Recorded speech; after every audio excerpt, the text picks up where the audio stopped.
출애굽기 13장 10절에서 22절 찾으셨으면 우리 한 절씩 교독해 봅니다. 바로가 백성을 보낸 후에 블레셋 사람의 땅의 길은 가까울지라도 하나님이 그들이 그 길로 인도하지 않았으니 이는 하나님이 말씀하시기를 이 백성이 전쟁을 하게 되면 마음을 돌이켜 애굽으로 돌아갈까 하셨습니다.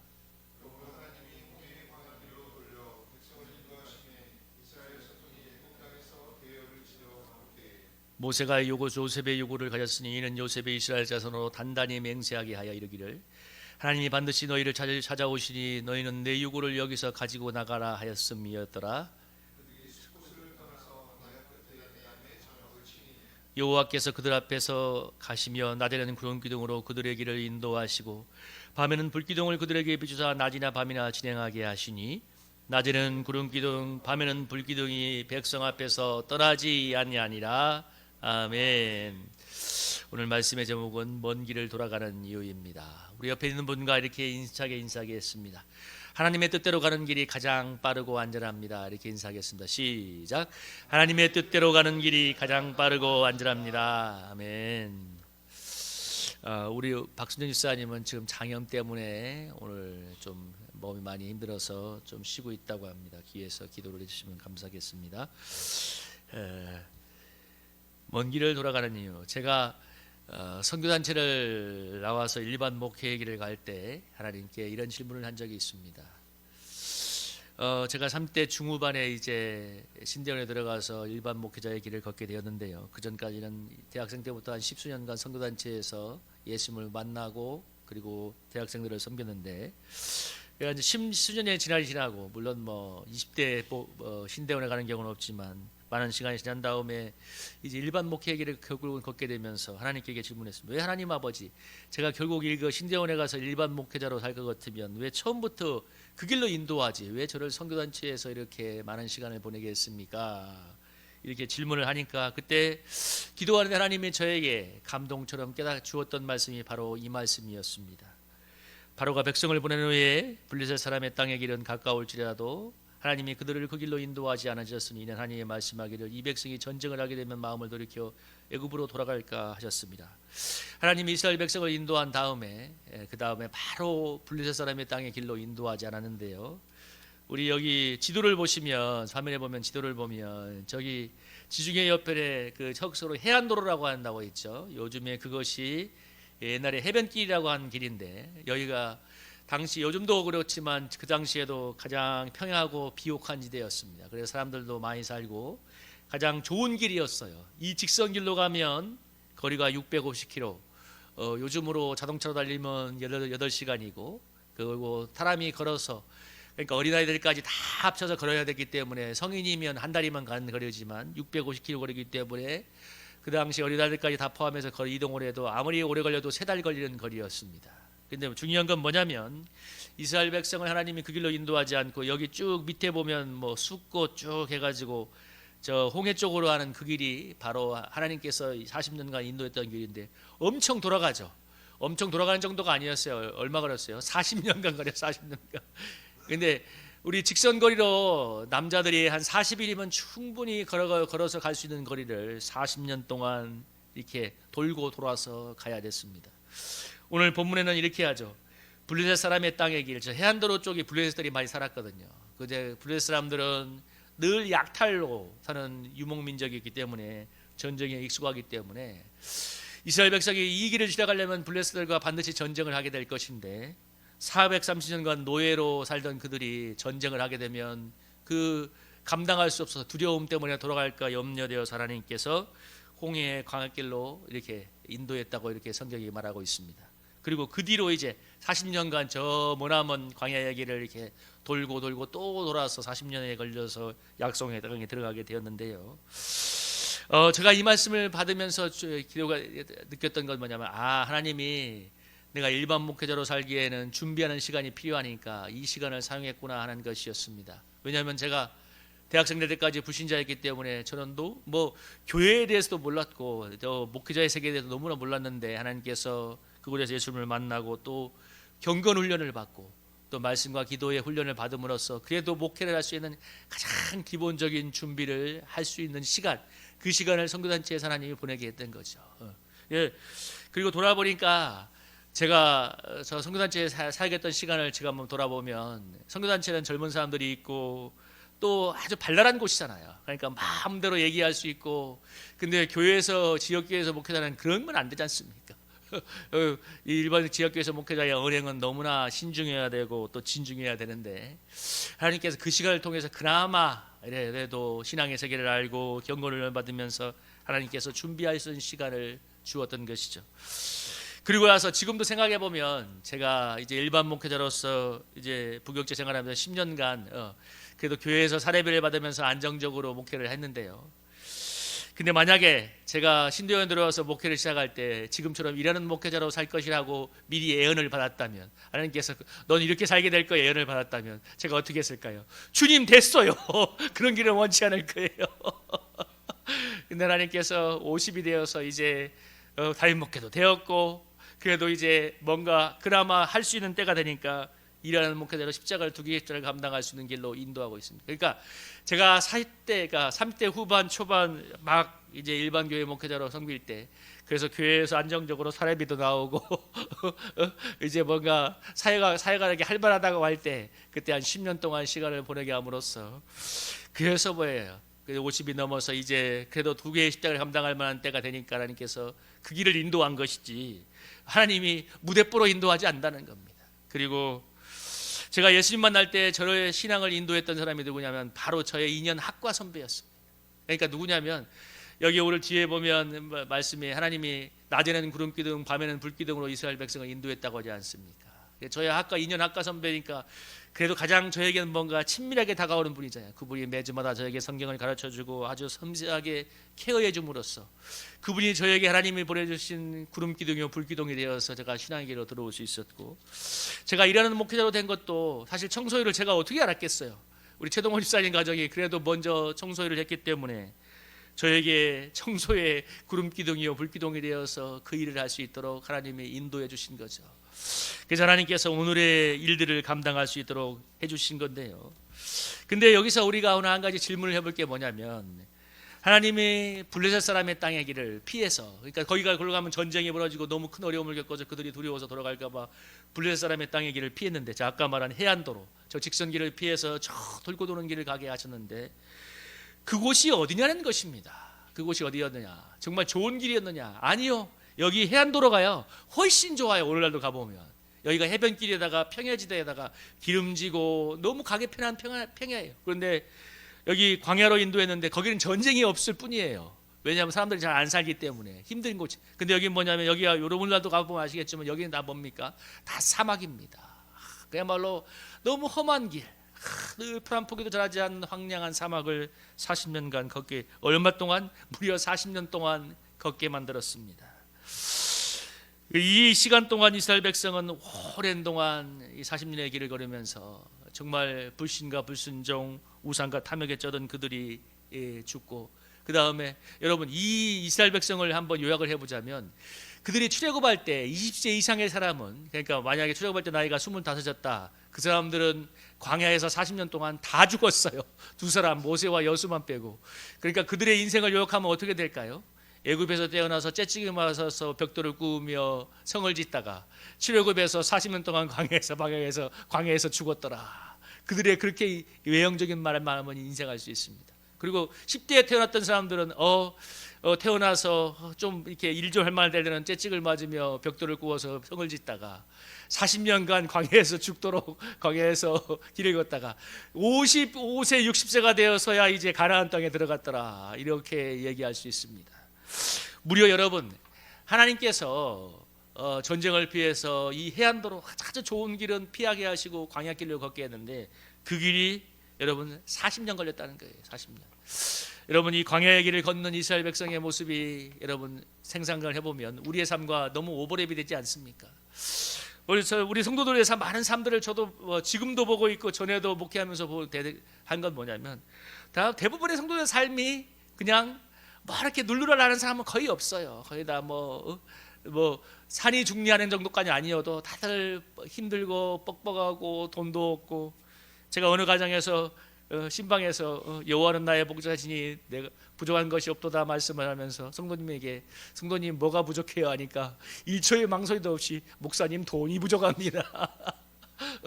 그런 가정이 너무 많아요. 여러분, 그런 광야 같은 세상을 살아가는 정말 고달픈 곳인데 하나님께서 그들을 인도한 이유를 성경에서는 여러분 이렇게 말하고 있습니다. 왜 이렇게 홍해의 광야길로 40년간 인도했는가? 여러분 신명기 8장 2, 3절을 한번 읽어볼까요? 신명기 8장 2, 3절 우리 화면을 보면서 읽어보겠습니다. 시작.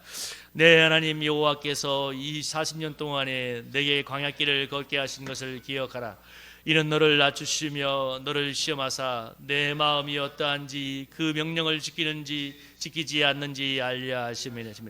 너를 낮추시며 너를 줄이게 하시며 너도 알지 못하며 내 조상들도 알지 못하던 만나를 내게 먹이신 것은 사람이 떡으로만 사는 것이 아니하여 여호와에서 입으로 나오는 모든 말씀으로 사는 줄을 내가 알게 하려 하심이니라. 아멘.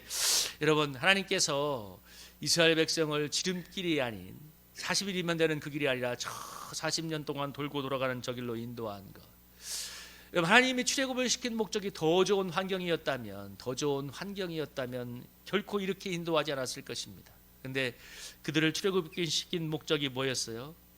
여호와의 집에서 나오는 하나님을 경외하여 하나님의 말씀대로 살아가는 신앙인의 삶으로 그들을 키워야 되기 때문에 광야에서 40년 동안 그들을 연단했던 것이죠. 그래서 여러분, 하나님께서 블레셋과의 전쟁을 피해서 두려워할까봐 돌아갈까봐 광야를 인도했다고 하는데 하나님께서 40년 동안 이스라엘 백성을 전쟁을 잘하는 백성으로 만든 게 아닙니다. 어떤 사람으로 만들었어요? 하나님의 말씀대로 살아가는 것을 몸에 익히게 만들었습니다. 그래서 40년 뒤에 여리고성에서 전쟁이 벌어졌을 때 칼과 칼로 싸운 게 아니잖아요. 하나님께서 도무지 이해가 되지 않는 그 성을 돌면 그것이 무너질 거라는 말씀대로 그 성을 돌게 되었을 때, 여러분 외쳤을 때 순종하여 순종의 잔을 끝까지 채웠을 때 놀라운 아버지 하나님의 승리의 역사가 벌어지게 되었습니다. 여러분 40년 전에 이스라엘 백성을 내렸으면 그들이 절대로 안 했어요, 여러분.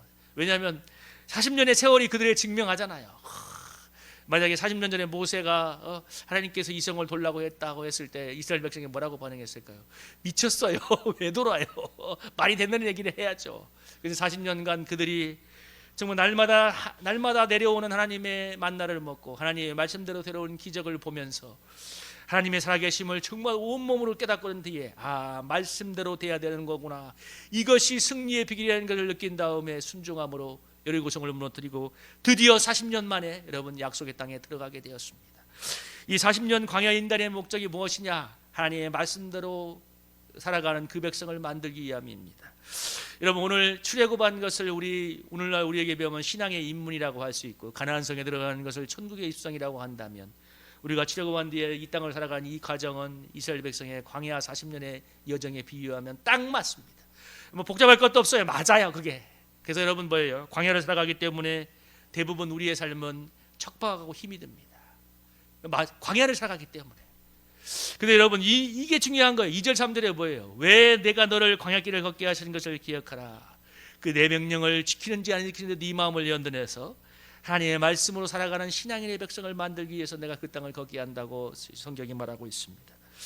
여러분, 저도 일하면서 늘 돈이라는 생각을 하게 되면 늘 하는 생각 중에 하나가 주님이 좀 많이 좀 주어서 내가 마음껏 주님을 위해 일하고, 그리고 또 얼마나 돈 필요한 데 많아요. 선교사님들 다 뭐 늘 보면 물질이 부족해요. 뭐 어디 보면 뭐가 부족해요. 지금도 편지 와요. 옛날에 박상철 목사님 계실 때 후원 받던 거 지금 저도 잘 모르지만 어딘 곳에서도 뭐 어려운 사회 가는 분들이 편지가 많이 옵니다. 그런 곳이 얼마나 많은데. 근데 하나님 그렇게 하지 않아요. 우리 성도들도 똑같을 거예요. 주님이 나에게 많이 주시면 하나님 나라를 위해서 많이 드릴 수 있을 건데. 근데 여러분 참 희한한 건 뭐냐면 물질이 많으면 사람의 마음이 대부분 교만하다는 것입니다. 그건 말할 필요가 없어요. 100억 있으면 100억의 교만이 있어. 그래서 예수님이 뭐라고 했어요? 부자가 천국에 들어가는 것은 낙타가 바늘게 들어가는 것보다 힘들다고 얘기했습니다. 여러분, 부자 청년은 너무나 영생을 소원했고 예수님이 말한 건 10계명을 다 지켜라 했으니까 다 지켰습니다 했는데 예수님이 마지막 도전, 그러면 내 물질을 팔아서 가난한 자에게 나눠주고 나를 쫓으라 하니까 근심하여 떠나갔다고 했잖아요. 너무 훌륭한 청년이지만 영생을 소원했으나 돈이 많았기 때문에 그 돈을 포기할 수가 없었기 때문에 결국 그는 제자의 길, 영생의 길을 탈락하고 말았습니다. 여러분, 어느 누구가 이런 말을 하는 것을 들은 적이 있는데 참 공감은 되었어요. 돈이 인생의 전부도 아니고 인생의 가장 중요한 것은 아니지만, 근데 이 다음이 중요해요. 살아보니까 돈만한 게 없더라. 너무 사람들 마음에 복음처럼 오겠더라고. 보니까 살아보니까 돈만한 게 없더라. 여러분, 세상에서는 그게 맞는 말이지 않습니까? 반대로 하나님이 그렇기 때문에 우리에게 물질을 섬기지 않고 물질을 의지하지 않고 하나님을 의지하도록 물질을 통해서 필요한 만큼만 주시고 겸손하게 하는 것이죠. 제가 아는 어느 한의사분은 제가 봐도 능력이 많아요. 너무 돈 많이 벌 것 같은데 예수님 만난 뒤에 하나님이 이 사람은 병으로도 연단하고 병을 어렵게 해서 연단하는데 그분을 도와주는 분이 기도하면서 그러더래요. 하나님이 딱 죽지 않을 것만 오랫동안 주실 거라고. 그 말 듣고 너무 열받았대. 은혜 받는 게 아니라 죽지 않을 만큼만 주신대. 그것도 한의사가. 제가 봐도 능력이 많아요. 저도 한번 옛날에 젊을 때 너무 허리가 아파서 그분이 한의대생인데도 불구하고 저를 한번 치료해 줬는데 거의 일주일 동안 누워있다가 침 한 번 맞고 제가 일어났어요. 그 정도로 잘하는 사람이에요. 내가 봐도 너무 말도 잘하고 능력이 있는 분인데 돈을 못 벌다가 나중에 한 회계 많이 하고 한 40대 돼서야 돈을 벌기 시작했습니다. 여러분, 제가 청소하는 곳에 그 고양이 2마리가 있는데 사무실에 그 고양이를 돌본다고 밤이 영하가 떨어지면 밤새도록 그곳에 이제 난방을 틀어놓고 언제든지 고양이가 자동으로 물을 마실 수 있도록 그런 기계를 설치해 놓고 주말이면 고양이에게 밥을 주는 알바가 와서 고양이에게 밥을 줍니다. 근데 제가 그 고양이를 매일 가서 얼굴에 눈을 맞으시는데 고양이를 보면 두 가지를 느껴요. 하나는 눈빛이 너무 흐리멍텅해. 두 번째, 내가 봐도 우울증이 있어 보여. 세 번째, 그렇게 잘 먹는데 계속 토해요. 고양이들이. 그걸 치운다고 제가 욕을 봐요. 계속 토해요. 무슨 얘기입니까? 운동 부족이죠. 제가 어릴 때 고양이를 키워봐서 알아요. 제가 어릴 때 한 7, 8년간은 고양이를 키웠는데 시골에서 고양이는 특징이 있어요. 고양이는 특징이 있고 고양이는 따뜻한 건 좋아해서 사람이 추우면 사람 옆에 오지만 절대로 건드리는 거 싫어해요. 얼마나 까탈스러운지 몰라요. 대신에 고양이는 아주 날쌔고 영민한 동물입니다. 그래서 고양이는 밤에 돌아다니면서 눈에 바짝바짝하면서 쥐도 잡고 시골에서 고양이를 키우면 뱀이 돌아다니질 않아요. 왜? 뱀과 고양이는 뱀의 천적이 고양이거든요. 여러분, 뱀이 아무리 독사가 물어보려고 했어요. 고양이가 그 날쌘 발과 이 발톱을 해서 한 방 치면 끝나요. 그냥. 그러니까 고양이에게 독사는 살모사는 갖고 노는 동물이에요. 그냥 보지도 않으면서 때려요. 눈을 이러면서 고양이는. 자주 보지도 않아. 옆으로 눈 보면서 덤비려고 하면 한번 때리고 또 덤비려고 하면 때리고 서로만 때리면 살모사가 죽어요. 그렇게 고양이는 날쌔고 총명하고 그 고양이의 눈빛을 볼 때마다 느끼는 건 반짝반짝한 그 고양이의 눈을 보면서 근데 그 사무실에 앉아있는 고양이들은 우울증에 걸렸고 눈빛이 흐름뭉텅하고 결론은 뭐냐면 고양이의 야생이 완전히 죽었어요. 여러분, 환경이 너무 좋으면 고양이도 야성을 상실하고 우울증에 걸려 있어요. 눈빛이 맛이 갔어요. 환경이 너무 좋으면 신앙이 살기는 너무 힘들다는 거 기억하시기 바랍니다. 세계 어디를 봐도 환경이 좋은 곳에 복음의 꽃이 피는 곳은 별로 보지 않아요. 유럽이 옛날에는 그렇게 선교도 많이 하고 그랬지만 지금 유럽에 특별히 북유럽 이런 데는 복지의 천국이라고 하지만 복음의 꽃은 완전히 시들었잖아요. 영국 웨일즈에서는 영국에서는 백수십 년 전에 한국에 선교사를 보냈던 위대한 부흥의 땅이었는데 지금 그곳에 가면 교회들이 다 모스크가 되었습니다. 모스크가 돼요. 환경이 좀 척박하고 힘들고 고난이 많은 곳에 복음의 빛이 피고 하나님을 절실히 의지해서 믿음의 역사가 많이 일어납니다. 이스라엘 백성에게 하나님이 더 좋은 환경을 주시는 게 목표였다면 그걸로 절대 인도하지 않은 게 아니었을 것입니다. 그런데 이스라엘 백성을 하나님의 말씀대로 데려가는 신앙인의 백성을 만드는 게 하나님의 목표였기 때문에 그들을 광야의 길로 인도했다는 걸 기억하시기 바랍니다. 하나님이 저와 여러분에게 더 좋은 환경을 만드는 게 목표였다면 이렇게 우리의 삶을 인도하지 않겠죠. 저도 왜 이렇게 힘들게 일하면서 목회를 하게 하겠어요? 그게 아니잖아요. 하나님이 우리를 하나님을 경외하고 정말 하나님만을 의지해서 복음의 영광을 드리는 그 백성을 만들기 원하시기 때문에 우리를 광야 같은 세상 속에서 연단하면서 그 길을 걸어가게 하시는 것입니다. 이러한 훈련의 목표가 가나안에 입성하는 것처럼 우리가 광야 같은 세상 속에서 훈련받는 것도 결국 천국의 가나안에 들어가기 위함입니다. 여러분 이 말씀을 한번 읽어볼까요? 한번 읽어보겠습니다. 시작. 그러므로 너희가 이제 여러 가지 시험으로 말미암아 잠깐 근심하게 되지 않을 수 없으나 오히려 크게 기뻐하는도다. 너희 믿음의 확실함은 불로 연단하여도 없어질 금보다 더 귀하여 예수 그리스도께서 나타날 시에 칭찬과 영광과 존귀를 얻게 할 것이니라. 예수를 너희가 보지 못하였으나 사랑하는도다. 이제도 보지 못하고 믿고 말할 수 없는 영광스러운 즐거움으로 기뻐하니 믿음의 결국 곧 영혼의 구원을 받음이라. 아멘. 우리 베드로 사도가 너희가 이 세상을 살아가면서 여러 가지 시험으로 근심하지 않을 수 없지만 기뻐하는 것은 예수 그리스도로 인해서 영혼의 믿음의 결국 영혼의 구원을 받기 때문이라고 말하고 있습니다. 여러분 우리 사랑하는 성도님들, 우리가 광야 같은 세상을 살아가지만 결국 예수 그리스도로 인해서 믿음의 결국 영혼의 구원을 주 안에서 받게 될 줄로 믿습니다. 우리가 이 길을 이 험한 세상이지만 믿음으로 기뻐하면서 한 발 한 발 날마다 승리하며 나아가는 우리가 되기를 주님의 이름으로 축복합니다.